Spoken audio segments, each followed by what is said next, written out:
పాత పద్ధతిలోనే fee reimbursement పథకాన్ని అమలు చేయాలని మరియు ఫీజు రియంబర్స్మెంట్ స్కాలర్షిప్ బకాయిలను తక్షణమే విడుదల చేయాలని డిమాండ్ చేస్తూ ఈ రోజు నల్గొండ జిల్లా వ్యాప్తంగా అన్ని కళాశాలల బంద్ విజయవంతంగా నిర్వహించబడింది. కాంగ్రెస్ పార్టీ అధికారంలోకి వచ్చి 2.5 సంవత్సరాలు అయ్యి ఇప్పటి వరకు 3 బడ్జెట్లో ప్రవేశపెట్టిన 14 లక్షల మంది పేద ఎస్సీ, ఎస్టీ, బీసీ, మైనార్టీ విద్యార్థులకు రావాల్సిన 7,000 కోట్ల రూపాయల ఫీజు బకాయిలను విడుదల చేయలేదన్నారు.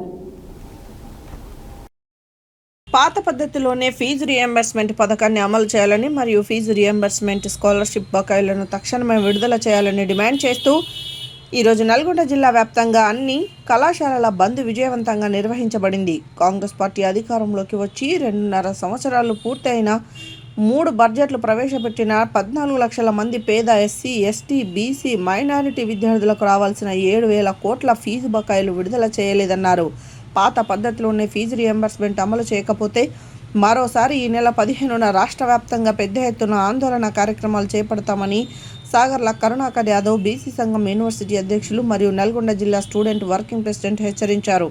ఈ కార్యక్రమంలో బీసీ విద్యార్థి సంఘం జిల్లా అధ్యక్షుడు నల్లా మధు యాదవ్ మరియు నల్గొండ జిల్లా ఉపాధ్యక్షులు Chukkala Charan Teja, NG college president Nagaraj నాయకులు, జిల్లా వర్కింగ్ ప్రెసిడెంట్, నల్గొండ జిల్లా నియోజకవర్గ అధ్యక్షులు మాదాని విజయ్ కుమార్ తదితరులు పాల్గొన్నారు.